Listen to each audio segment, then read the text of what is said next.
സന്ദീപ് വാര്യരുടെ പാണക്കാട് സന്ദർശനത്തിൽ മുസ്ലിം ലീഗിനെ കടന്നാക്രമിച്ച മുഖ്യമന്ത്രി ഇതുവരെ ചെയ്ത കാര്യങ്ങളെല്ലാം മറന്ന് സന്ദീപ് വാര്യരെ മഹാത്മാവായി ചിത്രീകരിക്കാൻ ശ്രമിക്കുകയാണെന്ന് മുഖ്യമന്ത്രി ആരോപിച്ചു.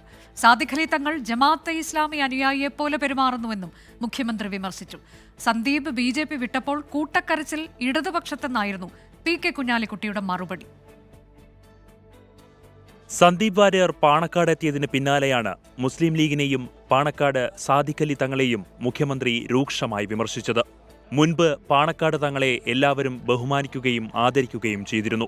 എന്നാൽ സാദിഖ് അലി തങ്ങൾ അങ്ങനെയല്ലെന്നും സന്ദീപ് വാര്യരുടെ പാണക്കാട് സന്ദർശനം പരാമർശിച്ച് മുഖ്യമന്ത്രി പറഞ്ഞു. പാണക്കാട് തങ്ങൾ എല്ലാവരും ആദരിക്കുകയും ബഹുമാനിക്കുകയും ചെയ്യുന്ന തങ്ങളാണ്. ഇപ്പോഴത്തെ സാദിഖ് അലി തങ്ങളെ പോലെയല്ല. സാദിഖ് അലി തങ്ങൾ ഇപ്പോ ജമാഅത്തെ ഇസ്ലാമിയുടെ സാധാരണഗതിയിലുള്ള ഒരു അനുയായിയുടെ മട്ടിൽ പെരുമാറുന്നയാളാണ്. Sandeep Warrier BJP വിട്ടപ്പോൾ കൂട്ടക്കരച്ചിൽ ഇടതുപക്ഷത്തെന്ന് PK Kunhalikutty. മുഖ്യമന്ത്രി വരെ ഞെട്ടി. തങ്ങൾക്കെതിരായ മുഖ്യമന്ത്രിയുടെ പരാമർശം ഗതികേടിന്റെ അങ്ങേയറ്റമെന്നും PK കുഞ്ഞാലിക്കുട്ടി. സന്ദീപ് വാര്യർ BJP വിട്ടപ്പോ കൂട്ടക്കരച്ചിൽ ഇടതുപക്ഷത്താണ്. വലിയ സങ്കടം. മുഖ്യമന്ത്രി വരെ സന്ദീപ് വാര്യർ കോൺഗ്രസ് പോയതിലാണ് വലിയ ഷോക്ക്.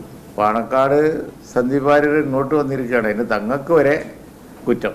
ഇന്ന് രാവിലെയായിരുന്നു സന്ദീപ് വാര്യർ പാണക്കാടെത്തിയത്. ന്യൂനപക്ഷ വിരുദ്ധ പ്രസ്താവനകളിൽ ഖേദപ്രകടനം നടത്തിയ സന്ദീപ് പാണക്കാട് കുടുംബത്തിനെ പുകഴ്ത്താനും മറന്നില്ല.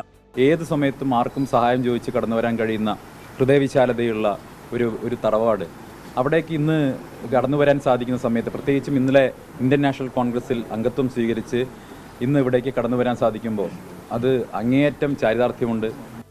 സന്ദീപിനെ സാദിഖ് അലി തങ്ങൾ സ്വാഗതം ചെയ്തു. സന്ദീപ് വാര്യരുടെ ഈ കടന്നുവരവിനെ ഏറെ സന്തോഷത്തോടെയാണ് ഞങ്ങളെല്ലാവരും നോക്കിക്കാണുന്നത്.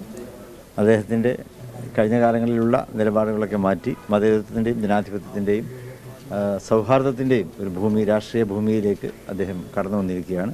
ഏറെ സന്തോഷമുണ്ട്. 24 മലപ്പുറം.